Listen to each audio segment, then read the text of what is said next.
선생님의 자질 중에서 가장 중요한 딱 하나를 꼽으라면 여러분은 무엇을 선택하실 건가요? 언어 치료에 있어서 선생님의 역량은 가장 크잖아요. 어떤 선생님을 만나냐에 따라 아이의 발달에 차이가 크니까요. 세윤이는 1년 동안 두 분의 선생님을 만났어요. 처음 선생님과 반년, 두 번째 선생님과는 그 이후부터 지금까지 하고 있어요. 첫 번째 선생님에게 치료 받았을 때는 아이가 크게 좋아지진 않았어요. 근데 두 번째 선생님을 만나면서 아이가 확 좋아졌거든요. 저희에게 두 번째 선생님의 이것이 가장 큰 도움이 됐는데요. 뭘까요? 그건 바로 가정에서 해야 할 명확한 솔루션 제시. 언어치료 시 가정에서의 연계는 관련 책에서도 여러 전문가들도 강조하는 부분이에요. 두 번째 선생님은 매번 명확하게 다음 방문 때까지 가정에서 해야 할 솔루션을 제시해 주셨는데요. 명확하게 제시해 주시니까 제가 해야 할 일이 분명해지잖아요. 그 솔루션에 집중하다 보면 어느새 일주일이 지나 센터에 갈 날이 되어 있더라고요. 둘째, 언어치료 받으러 다니랴, 두 아이 케어하랴. 체력적으로 심리적으로 지친 제겐 가정에서 해야 할 명확한 솔루션을 제시해 주시니까 너무 편했고 큰 도움이 되더라고요. 그리고 꼭 언어 놀이만이 아니라 전반적인 아이의 상태를 모두 체크해 주셨어요. 거기다 아이가 이렇게 있을 땐 이런 식으로 반응해 주세요와 같은 팁도 알려주시고요. 그러면 선생님이 어떤 식으로 명확하게 솔루션을 제시하셨는지 제 상담 노트를 공유해 볼게요. 이건 2022년 7월 5일에 적었던 건데요. 낱말을 밥으로 정정해서 정확히 알려줘라. 세윤이가 감정 표현이 서투니까 뭐 슬프다, 기뻐, 행복해, 즐거워와 같은 표현을 세윤이에게 자주 말해주고 세윤이도 말하게끔 유도하라고 말씀해 주셨어요. 세윤이한테 말할 때 문장 길게 말하지 않도록 주의하라. 여기 보면 일주일 동안 이런 놀이를 해보세요 라고 명확하게 제시해 주셨죠. 이건 그 다음 방문 때 솔루션이에요. 이건 상호작용에 대한 설명을 하시면서 말씀해 주신 건데 세윤이가 자동차 놀이를 좋아하니까 자동차 놀이를 할 때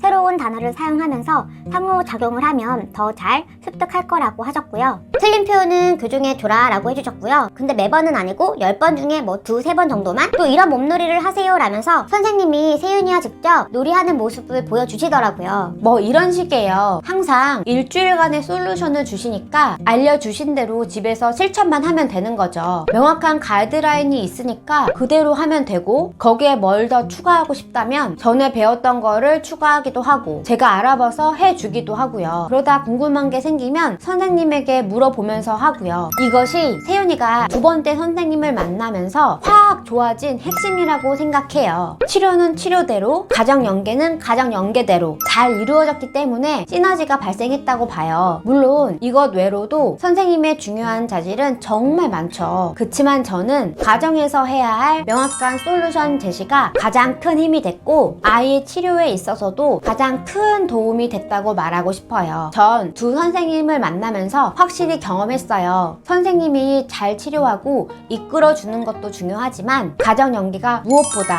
중요하다는 걸요. 그런 이유로 제가 꼽은 선생님의 최고의 자질은 가정에서 해야 할 명확한 솔루션 제시였습니다. 오늘은 제가 생각하는 언어센터 선생님의 최고의 자질에 대해 말씀드려 봤는데요. 오늘 영상을 시작으로 1년 동안 치료받으면서 느끼고 경험한 부분들을 허심탄회하게 말하는 영상을 몇 차례에 걸쳐서 만들어 볼 생각이에요. 다음 영상은 제가 큰 센터에서 동네 작은 센터로 옮겼는데요. 그에 대한 이야기를 해볼게요. 다음 영상이 준비되는 대로 올려볼게요. 제 이야기를 더 듣고 싶으신 분들은 구독해주세요. 느린 아이를 키우고 있는 부모님들 우리 힘내봐요.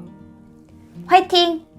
구독과 좋아요는 되게 큰 힘이 됩니다. 응원해 주실 거죠?